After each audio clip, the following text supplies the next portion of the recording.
नमस्कार दोस्तों, ई क्लास में आप सभी का स्वागत है। शिक्षक शिक्षक होता है, वो निजी नहीं होता, वो सरकारी नहीं होता, वो पूरे समाज के लिए एकमात्र बस शिक्षक होता है।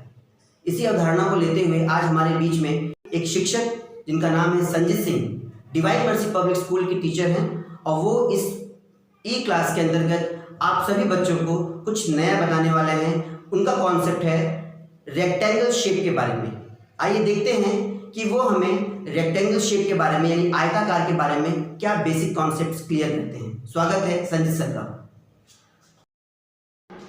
हेलो बच्चों, कैसे हैं आप सभी लोग। आशा करते हैं कि सभी बच्चे इस समय स्वस्थ होंगे और अपने अपने घरों पर ही होंगे। बच्चों, हम सभी लोग कई प्रकार के आकृति देखे हैं। कुछ आकृतियों के उदाहरण जैसे कि आपने वर्ग देखा, वृत्त देखा, तो एक ऐसी आकृति जो आपके राह चलते हुए आपको हमेशा दिखाई देती है। जैसे कि आप बाजार जा रहे हैं, दुकान के ऊपर उनका बोर्ड लगा है, उस पे उनके नाम लिखे हुए हैं। क्लास में गए अपने स्कूल में, गेट बना है, गेट के ऊपर बना हुआ है। क्लास के अंदर एंट्री कर रहे हैं तो दरवाजा उसी रूप का है। बेंच डेस्क जिस पे आप बैठते हैं वो उसी आकार का है। आप पढ़ते हैं जिस चीज को लेकर, अर्थात आपकी पुस्तक, वो भी उसी आकार की है। क्या कोई ये बता सकता है कि उस आकार का नाम क्या है? वेरी गुड बच्चों, आपने बहुत सही बताया। आयत, आयताकार, रेक्टेंगल, रेक्टेंगुलर एरिया। अब ये है क्या?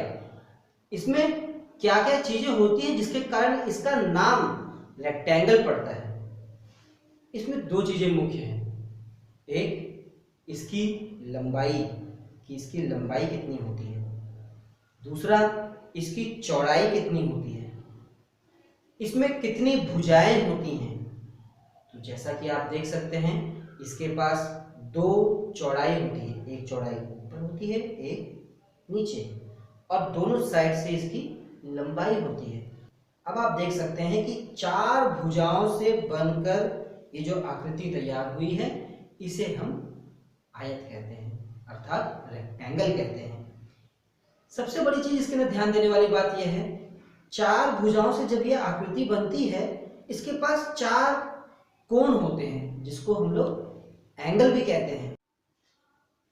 अब जैसे कि आयत में चार भुजाएं होती हैं, मतलब कि रेक्टेंगल में चार साइड्स होते हैं। ये चारों साइड कहीं ना कहीं तो जाके एक दूसरे से संपर्क करते हैं।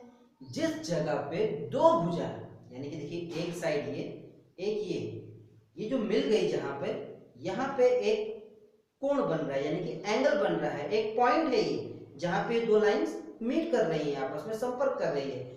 इसी को कहते हैं एंगल या कोण कहते हैं, जिसे हिंदी में शीर्ष और इंग्लिश में वर्टेक्स भी कहा जाता है। अब इस कोण का मान कितना होता है? रेक्टेंगल में चार भुजाएं हैं और चार कोण है इसके पास। चारों कोण का मान, यानी कि चारों एंगल का वैल्यू हमेशा 90 डिग्री होता है। इस प्रकार से आप देख सकते हैं, ये 90 डिग्री का होता है। अब जैसा कि हम लोगों ने इसके बारे में जान लिया, अब इसकी परिमाप यानी कि पेरीमीटर, इसका पेरीमीटर कैसे निकालेंगे। यानी कि अगर एक घेरा बनाना हो, एक तार से इसको, अगर इस खेत को या किसी भी फील्ड को घेरना हो, तो कितना डिस्टेंस लगेगा, कितनी हमें वायर्स की जरूरत पड़ेगी। तो इसका एक फॉर्मूला ये है कि सभी भुजाओं को जोड़ दो। लेकिन हम ये देख रहे हैं कि इसके पास दो प्रकार की भुजाएं हैं, एक चौड़ाई और एक लंबाई। लंबाई जो है वो दोनों भुजा की लंबाई हमेशा बराबर रहती है। साइड्स लेंथ इसकी हमेशा इक्वल होती है। उसी प्रकार से इसकी ब्रेड्थ, जो चौड़ाई है, वो भी हमेशा इक्वल होती है। तो जब चार भुजाओं में से दो भुजाएं बराबर बराबर हैं, तो उनको बार बार जोड़ने का कोई मतलब नहीं निकलता है। इसीलिए परिमाप यानी कि पेरीमीटर का फॉर्मूला इस प्रकार से बन जाता है इसका, दो कोष्टक के अंदर लंबाई प्लस चौड़ाई मतलब कि 2 ब्रैकेट में लेंथ प्लस ब्रेड, जिसको हल करने पर हमें इसका परिमाप मिलता है। आइए बच्चों, तब अब हम लोग उदाहरण के माध्यम से जानते हैं कि आयत का परिमाप कैसे निकालते हैं। तो उदाहरण के तौर पे आप ये किताब ले सकते हैं। अब जैसा कि आप देख रहे हैं, इस किताब की चौड़ाई ये है और लंबाई ये है। मान लीजिए कि किताब की चौड़ाई 8 सेंटीमीटर है और इसकी लंबाई 11 सेंटीमीटर है। तो चौड़ाई और लंबाई, तो परिमाप का सूत्र हमने क्या देखा है अभी, 2 गुणे कोष्टक में लंबाई प्लस चौड़ाई। तो लंबाई के स्थान पर आप 11 रख देंगे और चौड़ाई के स्थान पर 8 रख देंगे। अब 8 और 11 को जोड़ने पे उत्तर क्या आएगा बच्चों? वेरी गुड, उत्तर आता है 19। अब 19 को 2 से गुणा करने पर क्या उत्तर आता है? उत्तर आता है 38, यानी कि 38। Very good. अब इसकी इकाई क्या रखे थे हम लोग? सेंटीमीटर, तो उसके आगे लिख देंगे सेंटीमीटर। तो इस किताब का परिमाप क्या हुआ बच्चों? इस किताब का परिमाप हुआ 38 सेंटीमीटर, मतलब कि 38 सेंटीमीटर। अब दूसरी बात आती है कि अगर ये किताब किसी जगह पे रखी जाए तो कितना जगह ये लेता है, यानी कि कितना एरिया ये लेता है, कितना क्षेत्रफल ये किसी चीज का कवर करता है। तो क्षेत्रफल निकालने के लिए सूत्र है, यानी कि फॉर्मूला है लंबाई गुणे चौड़ाई, यानी कि लंबाई और चौड़ाई का गुणा मल्टीप्लाई करना होता है, अर्थात L इंटू B। अब बच्चों ये बताइए कि इस किताब की लंबाई कितनी है? वेरी गुड, 11 सेंटीमीटर और चौड़ाई 8 सेंटीमीटर। तो बताइए इसका क्षेत्रफल कितना होगा, एरिया क्या होगा? 11 गुणे 8। 11 गुणे 8 का आंसर क्या होगा बच्चों? Very good, 88। अब इसकी इकाई क्या होगी?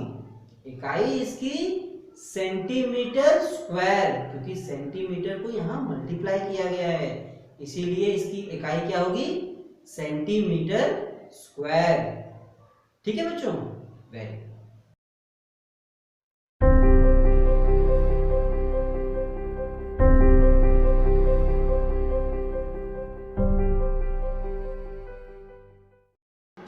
हेलो बच्चों, कैसे हैं आप सभी लोग? आशा करते हैं कि सभी बच्चे इस समय स्वस्थ होंगे और अपने अपने घरों पर ही होंगे। बच्चों,